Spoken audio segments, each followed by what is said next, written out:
Welcome back to the Leather Shop. I'm your host, Matt Roach, and this episode we have my pal Shane Bo the Maker back for us to talk about a topic that we both kind of found interesting and thought people might find it interesting too.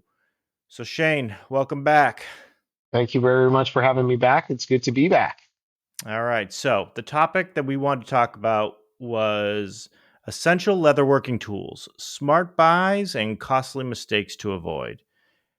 Did I come up with that title? No, I did not. I came up with a variation of that title that I thought was good. And then ChatGPT said, no, that's a terrible title that you put in here. This sounds much better. So that's what we're sticking with. But we realized that there's so many different levels. And somebody messaged me recently or left feedback on one of the places the podcast is. And said that there was just too much machinery talk. And they're probably not wrong. There's so many episodes, they all start to blend together, but we should try to offer people more information on all sides, not just machinery or hand tools or, give people insights into alternatives that maybe people don't talk about. And one that we were talking about earlier, and the first one that I think is super interesting is parallel pliers. What do you think? What I think you were the one that came up with this. What made you start thinking about the parallel pliers? And what Uh, can somebody basically do with because it? I needed a pair of parallel pliers, and I went down this rabbit hole, and then unfortunately, much like most of us, I got stuck on the really pretty ones, the Amy Rourke specials, and I became infatuated, and those are the ones I needed to get because they're perfect, and I see them on all the Instagram videos, and they're Ugh, I lovely. hate And Instagram. They're just so pretty, but they're so like and then ugh. I Googled alternatives and I found the $12 Amazons, and all of a sudden, the, Surprise. the Amy Rourke, $100 USDs uh, weren't necessarily ringing that same bell anymore because now I could take $70 and invest that into something else, because at the end of the day, they're pliers. They're And I pliers don't that think press this two is surfaces together.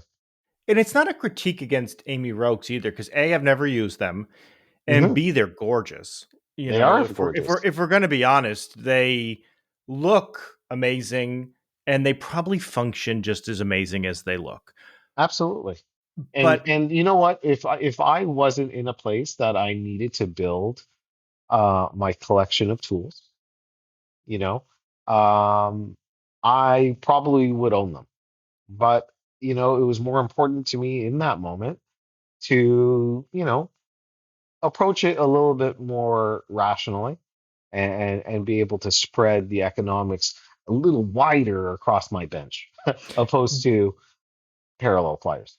do you think there's ever a time where a product like that will ever be anything but a luxury item where you could honestly say, unless you just really want something that may last you a lifetime, because they look extremely well built Mhm. and they do look like they would last a lifetime. Is there any time where where it's not an actual luxury? Um, I guess where can we kind of make that parallel to an au- to an item, a product that What about like a wristwatch? You could easily have somebody who has a Seiko for their for entire sure, life for sure, and they go and they buy a Rolex that again is nicer in a better product most of the time. I mean, unless you're looking at like a Grand Seiko, those are gorgeous timepieces, but an average Seiko will probably still last you a lifetime. 100%. I think it's all I think it's a little bit more relevant to the purpose of the tool over Yeah. the aesthetic of the tool because, like, just going back to parallel pliers, they're pliers. You know what I mean? Yeah. You could take the Amazon specials, throw them across the room, and they'll be fine, Yeah. right? Um, so I don't know. I I guess think the end result could be the same. Maybe the ease of use could be different. sure, and I think the Amy Rourkes are very purpose built because they're kind of double hinged and they kind of Yeah. close perpendicular to themselves, Yeah. They are a nice parallel. design. Sorry, not perpendicular, but parallel to each other. Where the Amazon parallel pliers are a pivoted plier, which in hindsight they're technically not a parallel plier, but they work just fine. Um, Yeah. would I love to have a pair of Amy Rourke parallel pliers? Uh-huh. I Yeah. will. I Amy, might in the if you're future. listening, send it over. We'll try it. It's funny because I've never tried it, but yeah, they're gorgeous. But Yeah, and it's one of those things that they're aspirational for me, you know. yeah, I think when I get to a point where, uh, or if you're full time, yeah, I could and see I'm that. able to justify it, then sure, it is what it is. I think this is a problem that we all struggle with.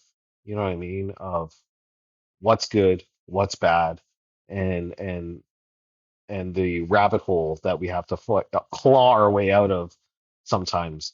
So we don't end up with a bunch of tools on our bench that they're kind of okay, but they're not okay. You know, Do you think it's missed though? Like it's actually what you just said made me think of something.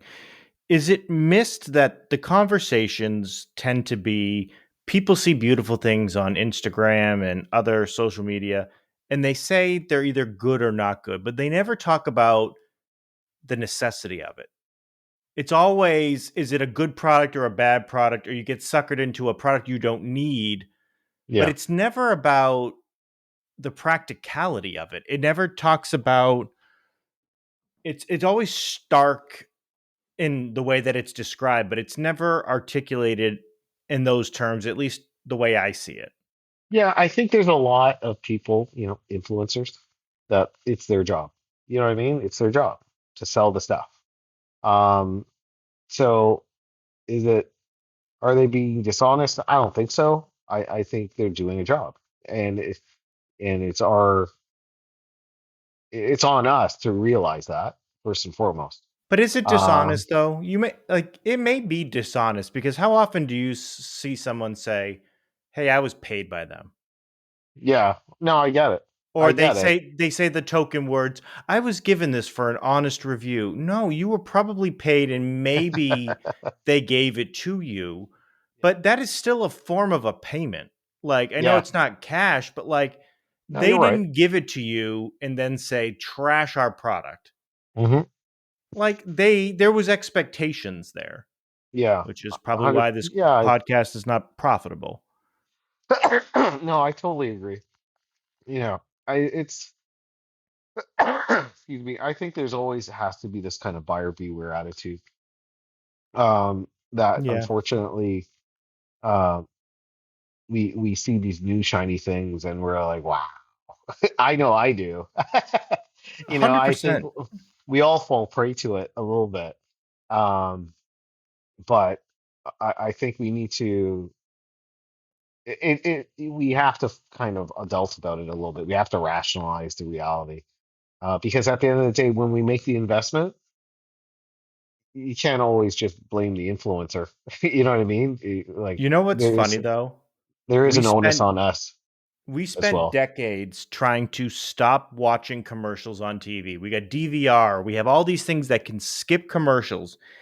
And somebody tell me how Instagram or TikTok is not just one giant advertising Yeah, reel. it's true. Like how is a It's a reel powerful tool. anything but it's legit just like we're watching commercials.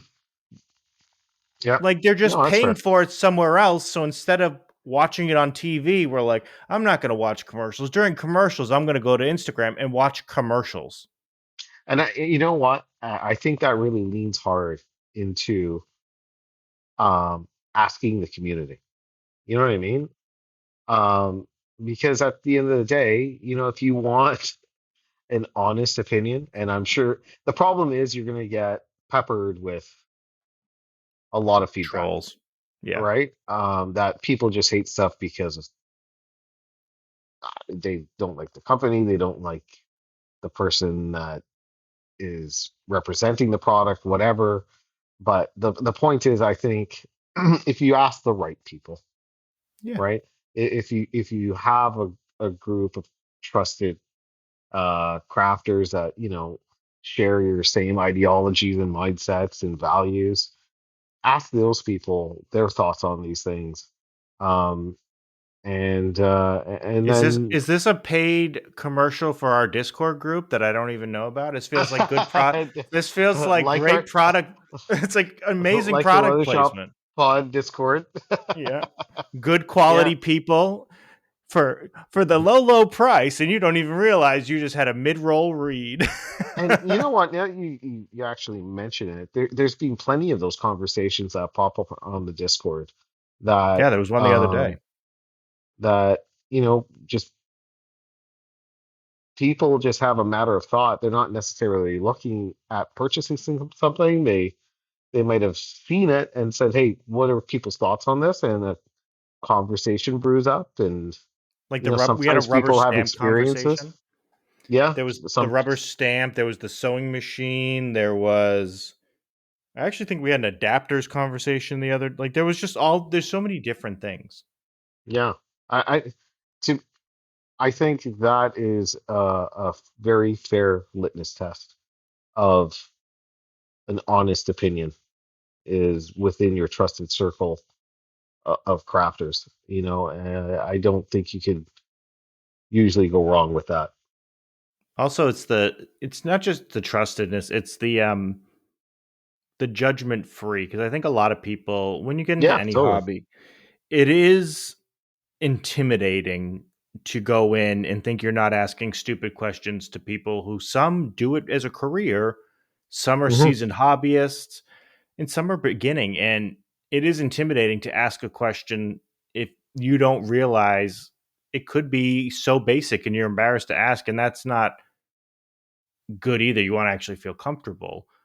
But transitioning because me and you have terrible ADD, and we will never finish any of the topics that we actually wrote down. And don't worry, people listening, we actually have an entire list of things that we wanted to talk about. And I'm going to try my darndest to cut us off to make sure that we actually hit these things for the most part. The next That item we being wrote down. said, that Oh, being said, what geez. is the next item? I thought you got sidetracked again. I'm like, oh boy, No. we're screwed.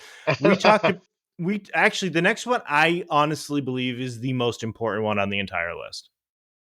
Ooh, Cheap spicy. knives, Ooh, because yeah. I think this has the largest pitfall of serious injuries. I have a very good experience with this. Where I had the Amazon, that red-handled skiving knife. No, I don't It, actually. Which one is yeah, it? it's got the Japanese characters on it. It looks kind of cool in the Oh, photos. yeah, And yeah. stuff. Mine's black. I have the same one you Yeah. do. It's black. Yeah, yeah, yeah. And I was using that, and I was using it forever, and you know it would hold an edge, but not for long. And I spent a lot of the time sharpening it, probably sharpening it more than using it. Oh, yeah, Um, 100%. and and constantly stropping it, hoping that that would kind of elongate the amount of time that would go through sharpening, and that wasn't the fact. And I was gifted a knife uh, from Stitch and Row, which was made by leather straps. Why doesn't You can anybody find like them on me enough to Instagram. gift me a knife? Where's my what am I doing wrong? Are you just more lovable than me? Like, what is this? And he makes these beautiful knives that are not really expensive. They're very, cost effective. And I took it out of the packaging, and I didn't even strop it, and I cut my leather like butter, which is to be expected for a new knife. Yeah. But this was a used knife. It was It her was knife used? that she sent me, and Ugh. uh, and because she likes buying good steel, so she has plenty, and she was just infuriated, constantly watching me on video chats.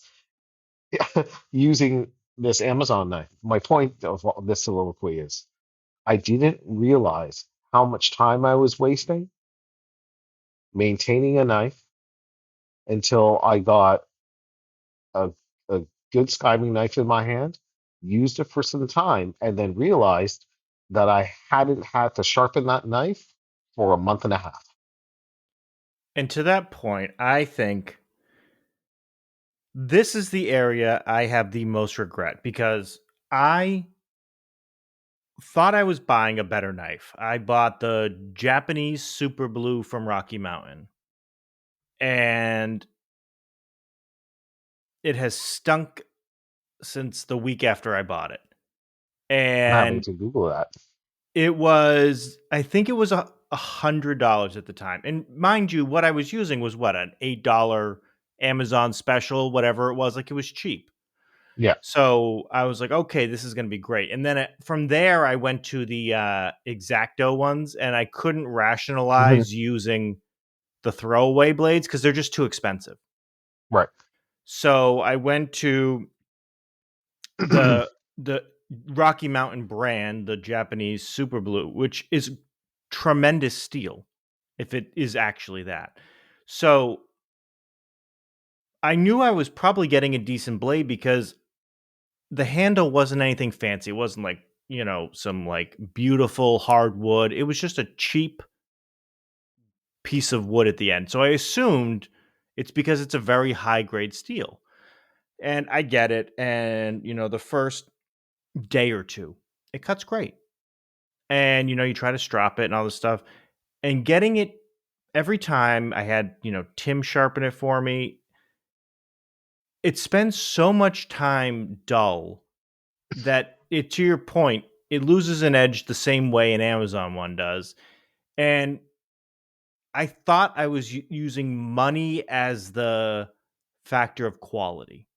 And I was saying, oh, well, this is like 10 times the price. It must be better. And to be honest, it feels just as dangerous as the $10 one. And I think that is the main concern I have, is that there is really a high risk of harm with a cheap knife. If you can't Yes. if they can't talk to you about the knife, to me it's dangerous. And I was the person that bought that Lindensible one by Chartermade, and I will say that is an absolutely amazing knife. Now, is it practical for me? No, I don't use it very often, but if I have to make a cut into something expensive, that will 100% be the thing I do because I know it's going to rip right through it because it Right. is beautifully made. It keeps a beautiful edge, and I make so many cuts. I would spend a lot of time sharpening it, and it just, to me, Yeah. doesn't feel like a good use of my time. So I tend to use Exacto blades more, but it's not a critique on the high quality of Mhm. that. It's just the sheer amount of cuts, I would be sharpening it a lot. Yeah. And And there's a lot to also do, you said, sorry to interrupt, but also kind of no, maintaining your blade and make sure you strop it. yeah, I also follow a bunch of wood carvers that carve in hand with a Sloyd knife and stuff like that. And um, a lot of them say, they haven't had to sharpen their knives in years because they strop so often. yeah. So a little bit of maintenance goes a long way. I really hope you're able to have an opportunity to talk to Mitch of Wolf Spirit. Um, he's a leather crafter, and but he has an entire sharpening business that he does out of his garage, and I'm sure he can save a lot of people a lot of hassles when it comes to sharpening blades and the importance of keeping your blades sharp, opposed to waiting until they get dull and then having to sharpen them. It's a skill, and that is something eventually I will get a stone. And, you know, I have the diamond plates and I have the sandpaper and stuff like that. And I guess I don't want to go too far off of the point I was trying to make is that it's not always the cost of the item in every instance. So in for this Yeah. one, I did spend more and I didn't feel like I got a much better product, where in some instances money you usually do, but it's, be careful in the things where you could cause harm to yourself. So if you're going to spend money anywhere, be safe. Buy the Yeah. thing that if there's a risk of you losing a finger, I can't tell you how many times it's slid off of the leather and barely missed my hand. Hmm. And if I was going to do it over again, that would be the one item, if it was a hand tool, that I would make sure I bought right Yeah. over anything, Yeah. because the results, while, pricking irons and all these things, they're important. There's less of a risk of you like getting seriously hurt. Right. And good steel is worth the money. Uh, Yeah. it's one of those buy once, cry once, and you're not having you don't have to spend hundreds of dollars to get good steel. I No. think leather straps. I think one of his simple skiving knives costs like $90. It's not a little bit of money, but Yeah. it's definitely not hundreds. And I would say use what you're using until you can save the money, or put away a couple of bucks as you can, and don't perpetuate the cycle The of poor mistakes. poor mistakes. Make new mistakes. I Yeah, think that's 100%. that's the other thing. How many Make new mistakes have mistakes. we made over the years of just like, I have, it's kind of like the island of misfit tools. Yes. All of these tools that I can't really throw away, but they're useless to me. Yeah, I have two French skivers that I bought from Wuda, that sit in my tool holder on my bench, and I never use them. Only because same thing, the same struggle as a skiving, a cheap skiving knife. They're just not great steel, so I could get them sharp again, but I have to put in time in order I to find those bring to that be edge back. incredibly hard to sharpen, and I have tried that. And I actually tried to go to a knife sharpener, and he wouldn't do those. Hmm. Interesting. So there are some knife sharpeners, and I don't know if this is just happens to be where I live and the person I asked, but they won't all do leather tools because they may not have experience with them. I think most people probably spend 95% of their time doing kitchen knives Hmm. or knives similar to that style, Right. uh, whether it be pocket knives or anything like that. And French skivers, they are unique in a sense that they're a different shape. Listen, all our tools come with one thing that are all very in common, or sorry, very common to each other, is that um, you have to spend time learning about them, because the more you learn about them, the better you become using them. And especially when it comes to any type of cutting tool, whether it's a skiving knife, a French skiver, a straight knife, an X-Acto knife, it doesn't matter. Um, the more time you put in to actually using them, the better you become with them. Um, and that also kind of mirrors on the other end of the scope of maintaining them as well. So it sounds like you have a lot of work to do on learning how to sharpen stuff. Oh, I'm terrible at it. I'm awful at it. But, I think that's a good, we had you, I don't know if it was you or me who just brought up the French skiver earlier, but I think that's a thing where sometimes we all don't have a lot of money when we're starting in this craft, and hides are incredibly expensive. So if you want to A, learn a good skill, and B, have different thicknesses of leather, a French skiver will go a really long way. So a quality French skiver will A, teach you a very useful skill, and B, allow you to use different thicknesses of leather from one hide, which is really cost effective for people getting into it. Because if you're looking at a hide and just a basic veg tan, which it like pains me to see them over $300 sometimes now, which is absolutely insane for one hide. Hmm. That is your best way to maximize yield and gain a new skill if you can only buy one hide, because not and it is very expensive. I would recommend to somebody to buy one full hide and a French skiver instead of ever buying by the square foot. Yeah, well, I'm kind of on the other side of the road where I would rather kind of buy a hide, kind of at least the thickness you need or close to the thickness that you need, because at the end of the day, um, Oh you yeah, know, no, I don't mean buy like a 12-ounce hide. I'm yeah, talking like you buy something that's say 4 ounces and you can thin it yeah, down to 2 ounces for pockets, and it's versatile in its sense that you could skive off an ounce or two in some of the yeah, pieces you're doing yeah. and It's save just, yourself a lot of money. yeah. My point is that I rather be making um than kind of always feel like I'm trying to learn about my tools. You know what I mean? No, I Um, just mean to give it both sides of the spectrum, that not everybody has the funds no, to for get sure, into it in the same way that 100%. if we're talking, some of them are 20, I've seen, 25, $30 a square foot. Yeah. And if you can get a 25 square foot hide with say 80% yield, Hmm.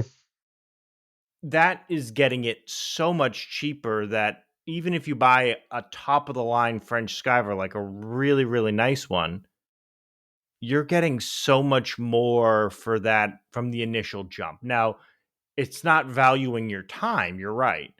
But it is good to offer it as a cost effective way to get into the hobby instead of every like at the beginning. I can't even tell you how many times I spent 20 and $30 on just like one square foot. And you're one slip away Yeah. from making a mistake and then having $30. And there's nothing worse than feeling like you just wasted $30.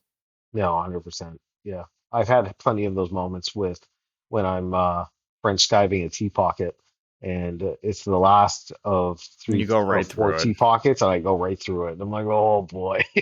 It's the worst. But But, anyways, there is every level of person that is in this. And I think, especially on a global scale, it is important to try to find scenarios that work for everyone that a new person or a novice may not know. And, you know, another thing before we go into the next topic is what number, now I'm just, this is off the cuff. What do you think is the cheapest number that you could get in at where you could make a high end product? Now, oh my excluding the God. cost of leather, I'm just saying basic tools, like where you Oh, could feel like you did something like, and I'm not saying something complicated, just a basic wallet. just from What do a you? tools perspective? Just tools. We'll leave leather out of it, and we can add that at the end. Now, I think you could realistically do it. Now, this is just me for less than $200 Yeah, I think with that's fair. quality tools where Yeah, you would actually feel like you made a product that you could really, really like. If me or you were given these tools, we could make a very nice product. I think so, for sure. Like, I don't For think the sure. barrier to entry, but I also don't think there's a lot of people putting kits together, and that is something I continuously work on the, and now it doesn't have everything, but on that Amazon shop that I made of all the products we all use. Hmm. I have tried to I actually updated it recently, but I looked at some of the prices and I tried to put it together, and I was thinking to myself, there are affordable avenues if you do it right. Hmm. Basic punches, you can get them for 10 to $15, and you can get every size from teeny tiny all the way to 3/4 of an inch circle punches, Yeah, for and again, $15. and, and again, punches, being a cutting tool and steel, one could argue having high quality steel is important. That being said, Punches aren't um, cutting leather like a knife does. You're Agree. actually driving that through. So, Yeah. uh, of course, having a sharp punch is good to have. The reality is the nature when you're driving that punch perpendicular into your cutting board. Obviously, one, I don't necessarily always drive my punches into my cutting board. I put a thicker piece of hide down. So I'm always kind of going into I think a Shane 10, froze. 12 ounce I love piece of scrap. technology. Um, He's but just looking right at his yeah, face. you definitely can buy Straight up very cost froze. effective um, I don't even know auxiliary if this is tools recording. He could still be to recording. take care of No that. idea. I'm just going to keep going though. My thought on this You there, is buddy? that if you want to get into this and you Did want we get cut to off? do something where you Oh, can sorry. get. I think we got cut off there for a Oh yeah, minute. we did, and I just kept barging on. I Oh, didn't. okay. Sorry. I didn't lose a beat. I just kept going. I was like, you know what? I think I lost him, but I'm going to keep barging on. Okay. So to finish my point that I was having with myself is, if you want to really get into this and you really want to make a beautiful product, don't let the money aspect be a deterrent. If you can set aside a small amount for gifts from people, you can really get there with items that vary $20 and less. The only thing that you will buy that you absolutely need to make a product that's over $20 is your pricking irons. Because at the start, you can get away with X-Acto knives. Now you can get 100 pack and I they're still like use X-Acto $8. knives. Yeah. And you can also get Exactive skiving knives that I have Hmm. used, and you can get a 5 pack, and I think it's like $9. Yeah. Now, are they the most efficient things? No. Should you probably buy something more permanent? Yes. But in a pinch, if you just want to see if it's right for you, you can get away with probably 9 products, $20 or less, and you can make a beautiful item. I would argue, soon as one decides that they want to get into the hobby, invest in good tools. Yeah, I would agree with you. But would you say if someone is unsure, would you recommend that they try it a smart way first and do I, a I, like a I would starter kit? recommend, no, I'm saying for somebody that has already tried to make Okay. something and they've enjoyed the process, and they want to delve deeper into it, I would procure quality tools at a slower rate than trying to upgrade everything to a mediocre tool, Oh like yeah, but I a 100% Wuda agree. special. Yeah. I mean, I 100% agree. And to be honest, there's sometimes where I thought I was going to upgrade, and punches are a great example. I bought those punches 5 years ago. I have two different sets of, I don't even know the brand. It's on our, if you're looking for it, it's on our Amazon storefront. And I have both sets. And I was like, oh, these are going to be just placeholders. And I've never once thought about replacing them. No, And I've because used they do what they need to do, what they you need them to do. But I've used them tens of thousands of times because, I mean, I knock out every stitching hole when I make a baseball. So you figure that's 218 holes Yeah, every time I make a baseball, and I've made a lot of baseballs. You yeah, Every time you use those things, you assume that they have a short lifespan, but some products you get delightfully surprised that you yeah. don't need the most expensive thing. Where the things that I just thought were going to last 2 minutes, they didn't. They lasted Agreed. years, and they still are just as sharp as they were the day I got them, like Agreed. 10,000 punches later. So What's the other thing on the list? Let's move on to the next thing. now I lost my train of thought where I was going on that one. Look at us. We really are a couple of sad sacks. So the next one we had was large investment tools. And the two on there were clicker presses and sewing machines. Don't need them. No, They're nice to have. They're not need to have. you don't need those until you know that it's going to be a very long term thing for you. or you're Yeah, going to be doing and volume orders. I can tell you what I did.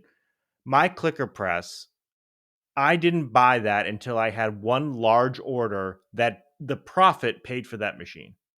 mhm, And that was the only reason why I got it. And it paid for the dies for that. So then I had the die for that product afterwards. yeah, Dies are and like, incredibly expensive.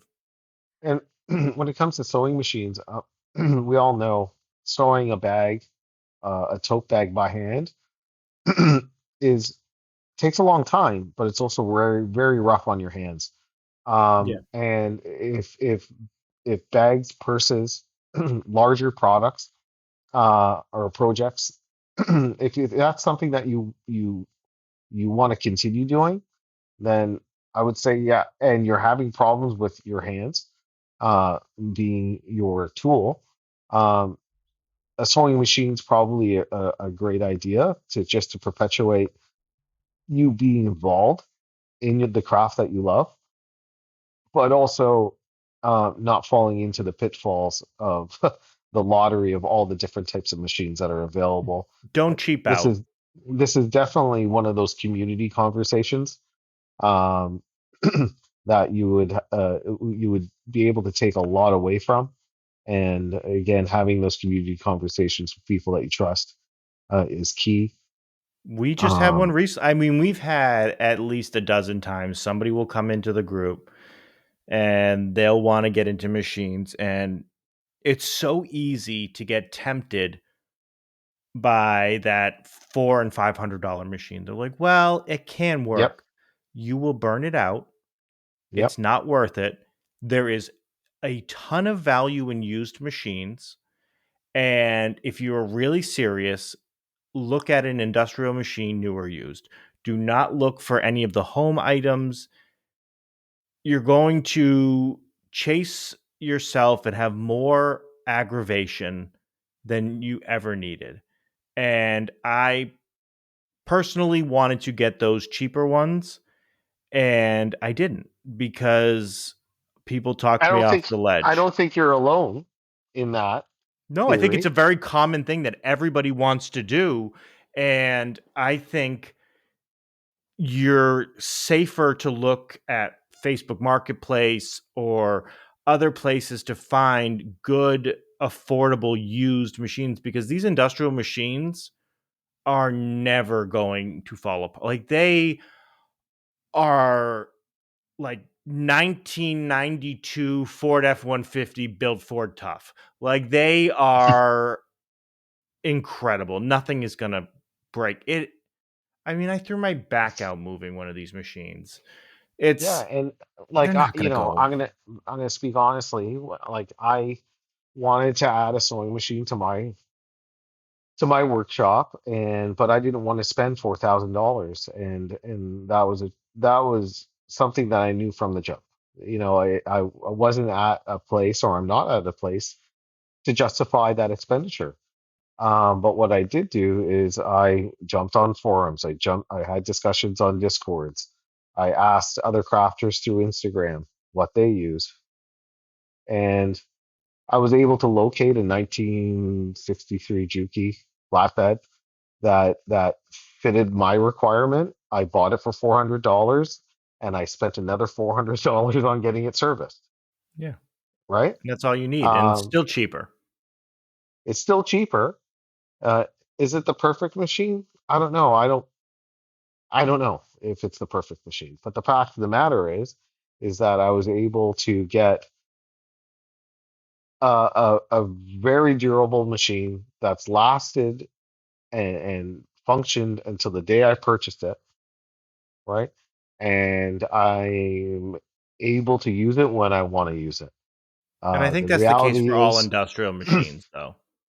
They're the always they're reality super is, repairable, they're of durable, course, you know, the reality is if I wanted to make the decision just to get a machine, the obviously the easiest thing is just go get a Cobra 26 for, what, $33,000, whatever.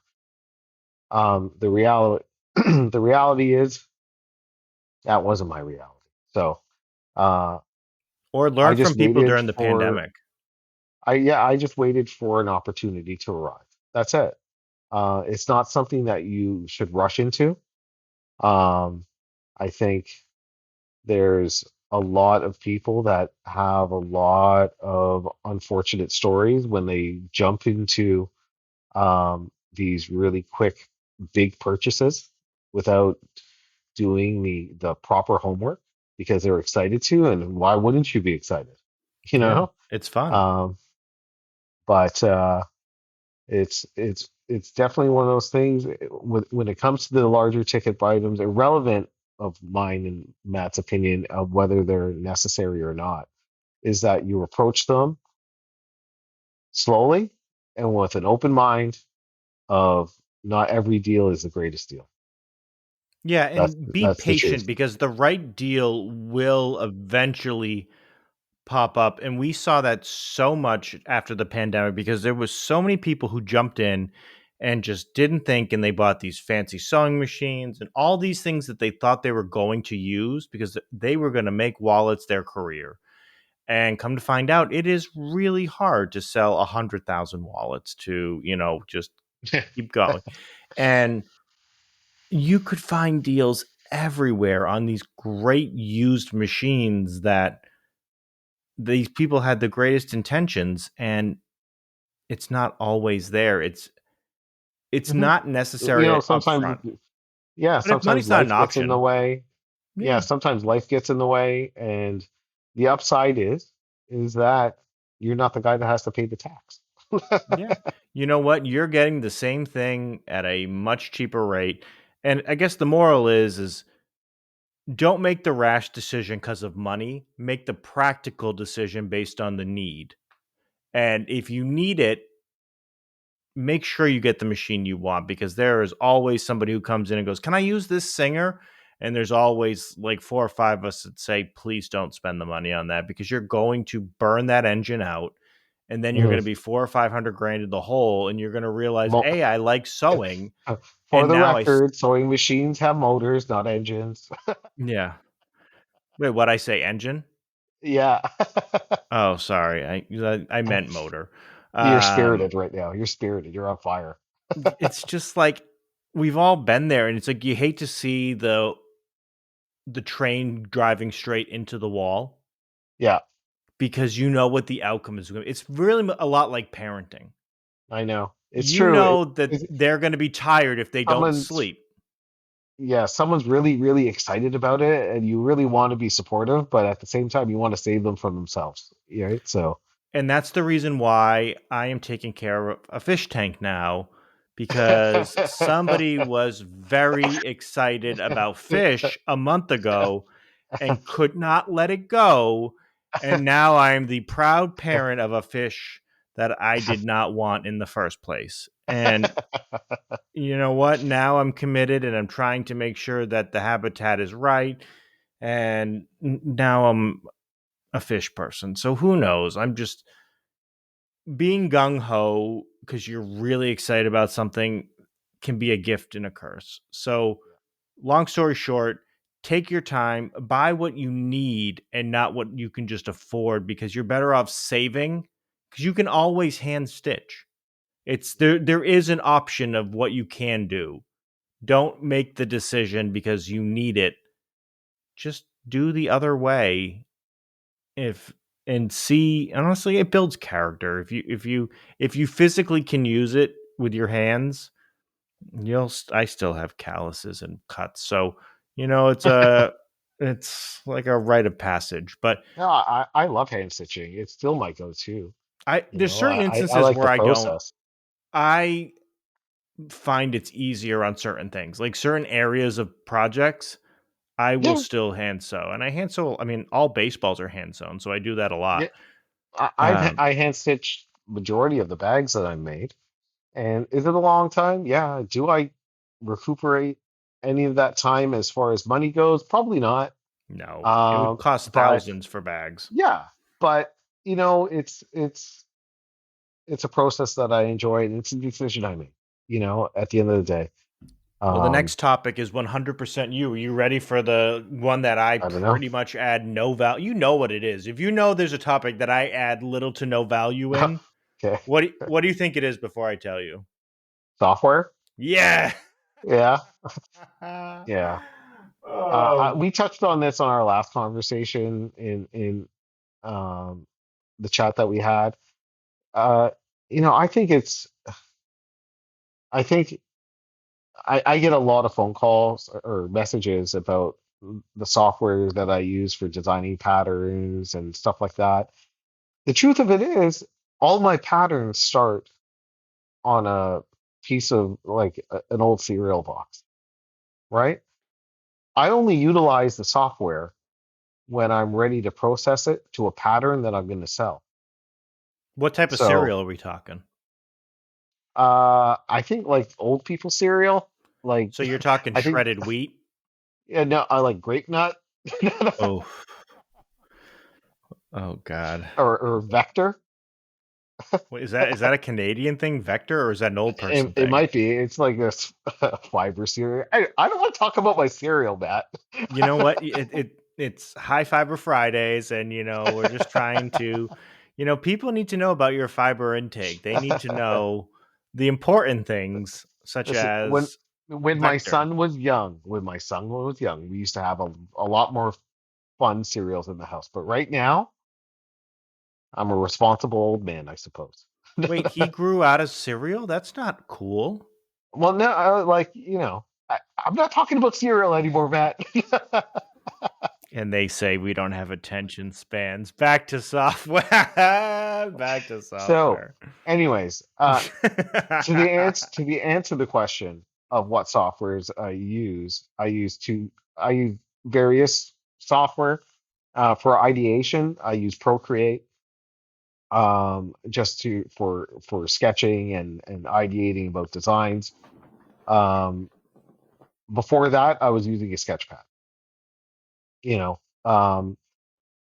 for laying out my digital patterns, I utilize an engineering software called Vectorworks. It's an engineering software that I also utilize to engineer buildings. So it's definitely an overpowered piece of software for the requirement, but it's what I have and that's what I use.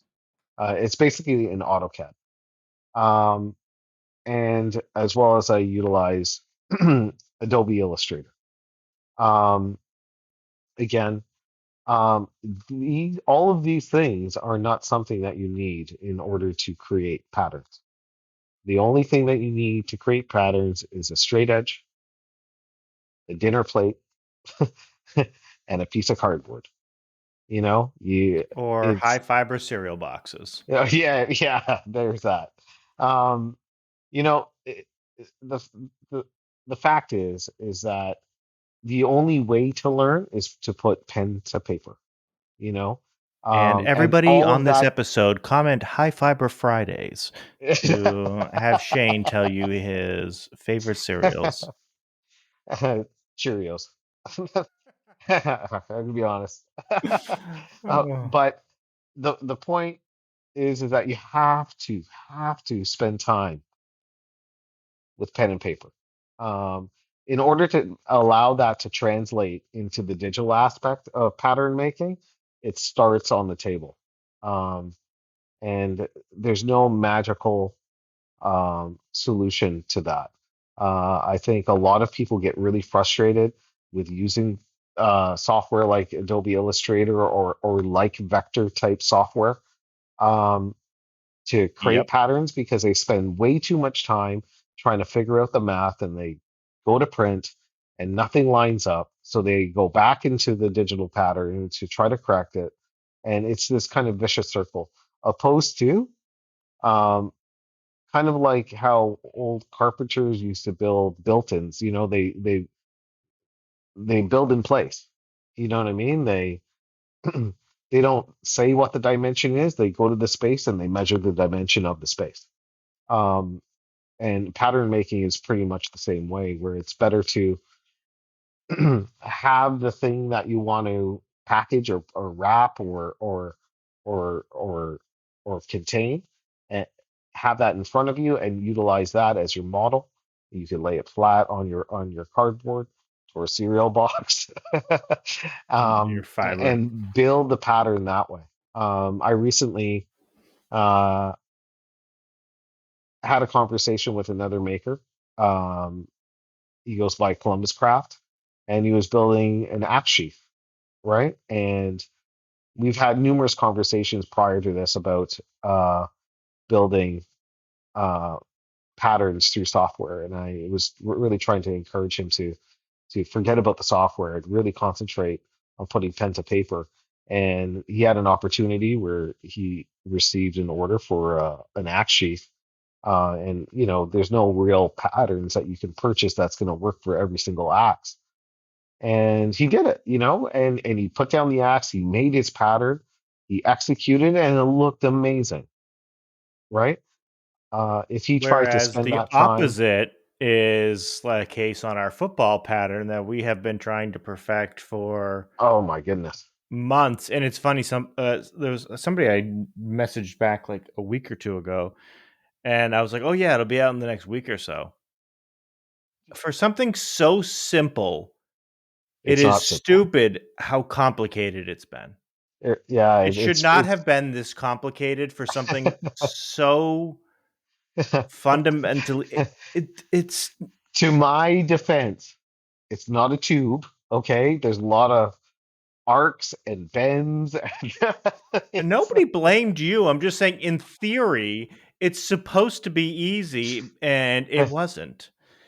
you know And what? And you know what? That in a nutshell, I think is what gets a lot of people into trouble because a lot of people see other makers utilize these pieces of software and they make it look so easy and they go to jump in and they jump into YouTube University to figure out how to make a straight line and turn it 90 degrees and they in that moment they've already purchased for a subscription or a piece of software and they're like holy smokes, it's like this that rabbit hole TikTok is deep. video. And in that moment, I knew I messed up. Yeah. It's So, anyways, 100%. the point about software is if you're really, really interested to get into it, cool, but you're going to have to invest time and understand that it might take a minute for things to kind of all the planets to align. But if you're just thinking about dabbling about making yourself a pattern, all you need is a straight edge and a pencil And one and a one cereal software you box. did tell me about was Affinity, which is Oh not yeah, Affinity subscription is based and you can use it. And yes, it's it's much more affordable than absolutely. Adobe. Absolutely. And what's really cool is whenever they kind of upgrade anybody that owns the previous software subscription or not license, sorry, they offer it to you for like $40. So it's again, it's a Affordable. one-time fee, until they upgrade again. And it's not like they're upgrading every 3 months, it's like a year and a half or something like that. So Which is much more Affinity is a affordable. great solution, and there's a lot of online support to how to use that, and as well as if you're an Illustrator user or an Adobe user, a lot of that skill set translates into the Affinity software. So that's that. And the What's the other next 2 one? softwares that we talked about were Fusion 3D and Shaper 3D for 3D printing. Oh yeah, absolutely. So for Yeah, people 3D wondering, printing. it's different, but those are 2 softwares that we've talked about in the community, and there's been a lot more growth, I think, in the 3D printing world as it pertains to leathercraft. To hell with growth. The price points have dropped on these machines, man, and they've Yeah, made it so much more affordable to have not these mystery machines that come out of Amazon, but I'm talking more of the what's the one I just bought? I can't even remember the name of the the brand, bamboo. bamboo. I bought that little bamboo. It cost me like $120. Yeah, And yeah, they've I they've came really home changed. and I was printing inside of 20 minutes. It was amazing. It Um is and it is and remarkable how and effective it is and how cheap it is too. yeah, and I'm able to kind of weave that into what I do with all of my hardware, um, making jigs and stuff like that, but also kind of at my workbench, we're kind of creating holders and template shapes, stuff like that. I think that's a kind of really interesting kind of plus one tool that is Yeah, nice to have if you have the space and the skill set. to And John to just kind made of those three turn that into. trays that he developed and we put in the 3D print library recently, Yeah, where he I made I a think small, they're medium, cool. and large tray. So it's kind of it's getting to be more open source, that people are making these things and we're saying these are useful for leather crafters and leather workbenches. Freestyle it how you want, but they're more tailored. It's not like it's a massive library. They're niche. Like they're Yeah, clearly for leather they're crafters and niche, but workbenches. but more importantly, they're not thousands of dollars anymore. They're No, literally, they're very just over a affordable. $100, and I think they're really cool. I think they're really cool. Granted, a machine, but cool. Next one we had was, I guess we could talk about the we had the tools that retain value slash Timu tools, Yeah, yeah. which that's a Those are. rabbit hole in itself. Whatever you do, just don't buy tools from Timu. No matter Yeah, what it is, don't buy it. It just seems unsafe and reckless. I don't know about not buying tools from Temu. I think there's certain things like if you're gonna Name buy one tool X-Acto you would knives, buy buy from X-Acto Timu. knives. No, I'd buy an X-Acto knife from Temu. You know what I mean? But my point I would not. is There's no that scenario I would buy an X-Acto knife from Timu. I'm just I saying. I value my phalanges. There's no way I am buying. I love how you went to the most dangerous one too. You're like, let me just go to the one thing that's supposed to slice through things and buy it through Timu. You couldn't have gone with something just like, oh, I don't know, a template, or like, I don't know, like oh wow, good for you. there's I'm just saying there's a time and a place for everything, but you have to be rational, right? Yeah, You have no, to there's set your expectations, but there's also something to be said about kind of investing in garbage. You know what I mean? Because there's I can't just the other day I was watching a YouTube video where a guy he purchased a macrame wall hanging for his condo off of Temu, and it turns out what he actually purchased was a printed drop cloth of the macrame wall hanging on. So like almost like a curtain. It was no. ridiculous. You I know? bought something off of AliExpress once and I wanted to see what it would be. And it looked like it was a self-healing mat. Uh-huh. What it was what looked like a self-healing mat on a piece of plastic, like a placemat. That's hilarious. So it was not a self-healing mat at all. All it was a piece of green plastic with white lines that looks like a self-healing mat the same way, and the dimensions were not correct at all. Yeah, So if you're using those dimensions, yeah. they were not going to give you correct things. Again, So, it's about kind of setting expectations when you make these purchases. There's no silver bullet. and people listening, do not listen to Shane, please, for the life of you. Buy your exactas from Temu.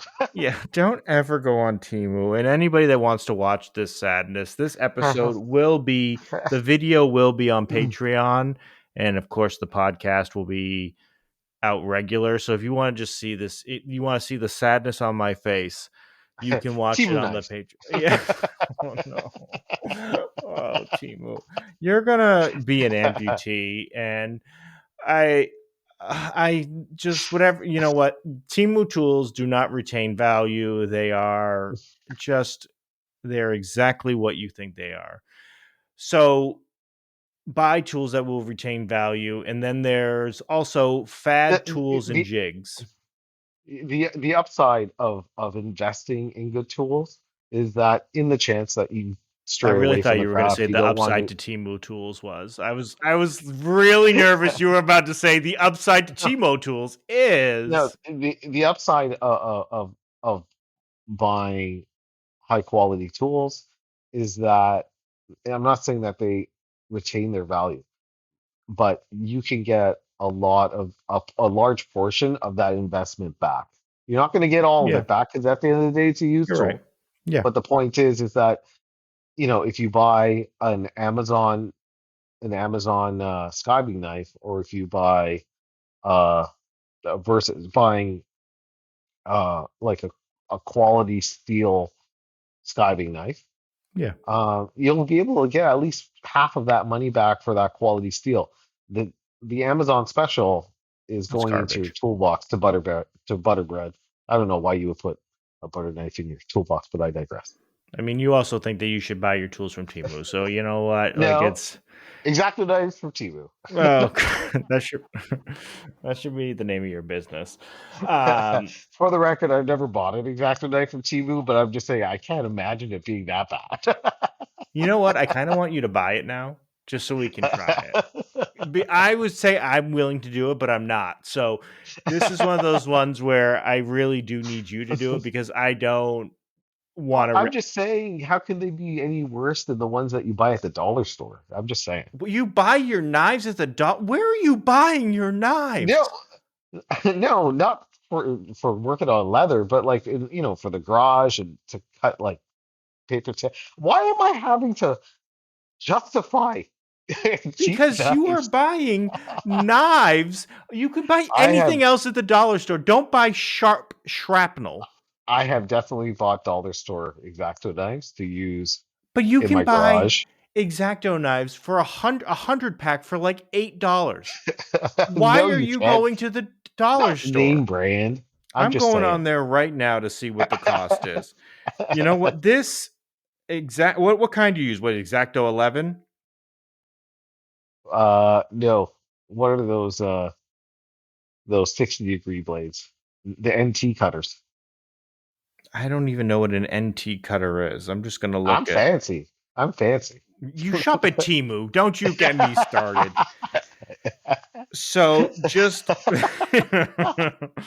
like basic 100. Oh, well, they went up a little bit. So 100 pack on here on Amazon. Oh wait, no, it's 50% off, so it's $16. Uh, Oh, just the blades. but that's if you buy Exacto, the brand Exacto. But that's just the blades. I'm talking about the whole knife from the dollar store. But listen, The knife is a piece of plastic. That part is the one part you I can want to buy be on Timu. It's the I blade. want to It's be sponsored by a dollar store. here we go. 40 pound a 40 pack is only $13. Like that's fine. I mean that's Exacto brand, which is like the Uh, Rolls Royce of throwaway cool. knives. I'm not continuing this conversation. I'm sorry, everybody listening. All right. So what did we ever talk about fad tools? Bad tools like bump jigs. I guess I don't know. I don't remember why we had Uh, the fad tools on there besides which those are just corner squares. I don't know why yeah, anybody there's called it. They just renamed a woodworking tool that's existed for yeah, I don't like know. 100 years. There's also that I also remember that tattoo machine for leather. Oh Uh, yeah. I don't know who uses that. I I'm not.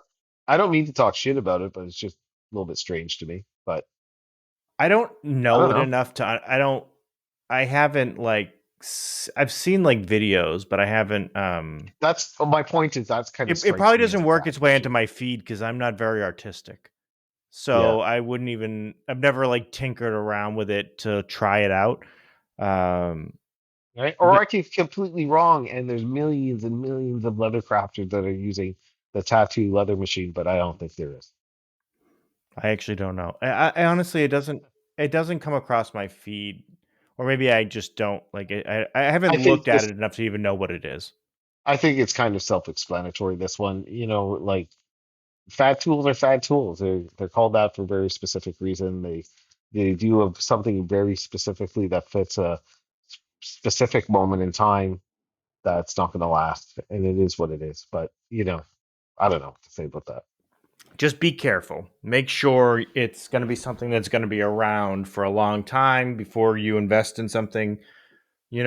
I'm a great example. I bought the creasing machine from Rocky Mountain and then they sunset that sizing and now I can't buy tips for the machine that Oh, I had because now they do mini tips. So Oh, I see. I can't I buy know I tips heard anymore. you talk to Will about that.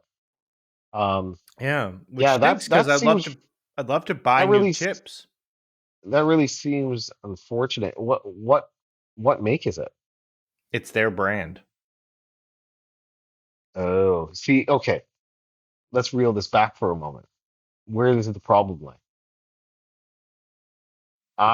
The My companies, belief, they didn't sunset the machine, they sunset that version and now they just no, make mini tips. my belief is that that was probably again like a Tandy Special rebrand um type deal. Yeah. This is not something that is was purpose engineered by them for them. I Yeah. think if that was the case, that probably wouldn't have happened. If I was going to But do it again, I'd buy a Regad just for the sheer fact that I know Regad will still be making that machine in 20 years. sure, do machines like that have um, third party support? Are there people that make No. accessories, duplicates? No, and I get the impression that Rocky Mountain just goes with the margins and they probably made better margins on Quite possible. the Maybe new they did one. make it purpose built and decided to pivot because they felt the smaller version was better, but I can't see why that would be the case, but God only knows. Yeah, I mean, I don't get the impression that they do anything like I don't think they built the machine. I think it's just white label and they threw their name Possibly. on it. I don't Possibly. think there's nothing that I've ever seen that anybody at the company is even a maker. I think they run it like a business. Oh, I don't crazy. think I don't get the A impression that business they're being run by as a business? well, you know what I mean. Like No, if I you're running know. it like a I get business, it. then leather crafters would be like, "Hey, like let's look into the machine to make it." That's a little bit frustrating when you think about it. When people that are passionate about a thing to call a company that sell the thing that they want to utilize in their passion and they don't really know how to have that conversation. That's I mean, I don't even know if they still sell the small one. I'm actually going to look right now to see if they even. I mean, that was a couple years ago that they even had that. So I'm seeing now if they even tools, machines, they sell. No, they still that was sell probably they sell the 5, 6 years Regad. ago. No, let's see. The Regad, the Summit. Oh, so they sell it looks like a universal tip. No, they don't sell it anymore. The universal tip allows the mini tips to be used on the classic handles, but they don't sell it anymore. Okay. So essentially, you could buy mini tips, but I mean, maybe they got a lot of bad feedback. Like, hey, I bought this, $500 machine and it's scrap metal now I don't understand why those are so expensive. I don't know anything about them per se, but I just can't understand why essentially a fancy soldering iron um it needs to be like $1,000. because they can. I think that is the so. I do believe, from what I've heard, I've never used Regad. People say that the Regad is just incredibly accurate. The same Cool, way people feel about Dream Factory. cool. Again, this kind of goes back to kind of that whole idea of falling into this trap because like a creasing iron is something that I've wanted to get for a long time. And I never pulled the trigger. Right now, I just use a bunch of vintage saddling tools to lay my creases into my leather over a flame. I just heat it over a flame and use it that way. Um, Again, because it's difficult for me to justify that $1,000, $1,200 on a creaser I don't think they even where sell their own brand anymore. Everything pertaining to their brand, from the tips all the way down to everything, Mhm. is fully sold out. Yeah, so So, maybe it's just, an avenue they don't want to kind of go down again. you know what it is? It probably doesn't move off the shelves fast enough to make it advantageous financially. There's Yeah, only so you have many to hold people that inventory. probably buy it. So they're like, this takes up a lot of space, and we only sell X number of units a month, where the margins are incredibly small, where we could have so many more tools per square foot, Yeah. where we would make far better margins. That's my guess. But, you know, if I had the money, I feel like I could run a bang up shop. Man, I could run a warehouse. Man, I would. So if anybody listening is rich and wants to try to take a run at it, man, I feel like I could put a lot of these people out of business. Oh man, I feel like I could just knock it out of the park. But you do. It's a huge upstart. You Yeah. know, it's a volume game, and the upfront cost is incredibly high. Yeah, of Um, course. Right. And it's also, again, not wanting these products to fall into a fad item, because I don't know, like creasing your edges of your leather have been around for centuries. I don't know if it's going to fall out of vogue anytime soon, which sounds irrational to me. But the point is that if it does, you end up getting stuck with thousands of units just sitting there. well, the problem is that I had the original version that say is, I don't know, 3, 4 years old, and they came out with a newer version, like say 2 years ago. It seems like all of them are sunset now. So in the course Mm, of 4 years, there's nothing there. So yeah, everybody who bought one, unless they're planning on restocking everything, but in general, inventory doesn't tend to work that perfectly, where right. everything for an item sells out in unison. I have a It's question. it's Why not a would you have to labubu. replace, why would you have to replace tips on those things? Well, A, they could break because they're just like the wires could break that's connecting the top to the bottom. I But the understand. other Okay. thing is the tips were expensive, so I only bought a few. Oh, I see. I Okay. can't buy any more sizes. Right. So now, no matter what, I can only use those 3 sizes forever. So I guess, this kind of really speaks to something like an investment like that is to really kind of invest in companies that have been around for a minute. Yeah, so it's not just the product you're investing in, but invest in the company that you're buying it from, because That's a great way to put it. I'm salty that I can't buy other sizes. Yeah. I think I checked a while ago and they happened to be sold out of other pieces, and that could have just been the timing that I looked, and I was like, "Oh, there was a reason I wanted a different size or style tip." And I went to get it, and they were just sold out. And I didn't look to see if they had the machines and stuff. And then I forgot to come back, and I just looked today, for the first time in forever, and now there's nothing there. So it's like, even if I wanted to, there's nothing I could do, Yeah. Yeah. which is And you know what? incredibly That kind frustrating. of tells the same story about the marketplace pricing on sewing machines like Juki's and Cobras and what's the one that starts with a C? Conso, Yeah. stuff like that.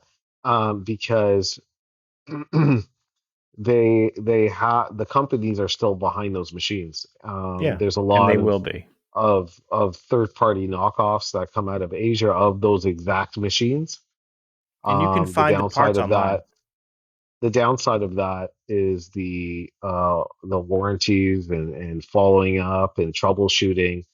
Um, when you're buying those third party machines, they more often than not probably don't come with that. Yeah. Whereas whether you bought the machine new or used, and you could probably call up Cobra and troubleshoot without any questions or Like, issues. I doubt I can call Rocky Mountain and have them troubleshoot anything. I don't think they even know what's inside of it. Like, so, I mean, and it's probably truthful. They probably don't know how to use the machine. It's not like a knock on them, but if you I don't know. call if you I've call never bought Juki, anything from Rocky Mountain, but I I don't know. I feel like they were better years ago, and they kind of just like with a lot of companies. I think it just Hmm. I don't know. They're not my. I haven't bought anything from them in years. Like I just Mm. Do I you have I time got for one more? yeah. We can finish off with one more question. We can finish off on. We'll make it because I don't want to keep everybody too long on a Q and A. Um, Pitfalls of high end and exotic leather.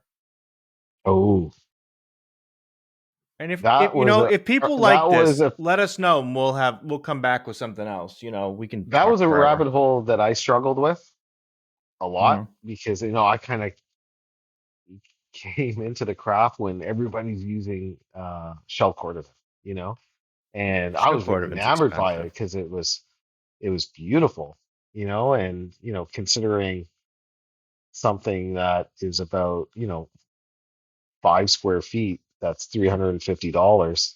Yeah. Um, I was like, wow, that seems so unattainable. It's so Um, easy to use too. That's the other thing where people would come in and they make these beautiful products. And it's like, no, it takes a lot of the learning curve away. It is very, very forgiving and mhm. easy to work with compared to so many other leathers. If you want to really show your skills, take some cheap leather and make it pretty because it is very easy to Yeah, take shell cordovan and have it an edge that looks like an Instagram model. It is yeah, incredibly forgiving and easy to work with. yeah. You know, thankfully, I got my hands on some larger scrap pieces. Um, and I think that's a very good alternative.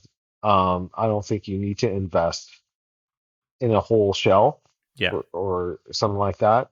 There's definitely great scrap opportunities, especially in the States, I find. There's a lot of availability of scrap shell cordovan, scrap gator, all the exotic skins and stuff like that that you can try and see if you like using it, opposed to, I don't know what a gator hide costs now, but I'm assuming it's quite a bit.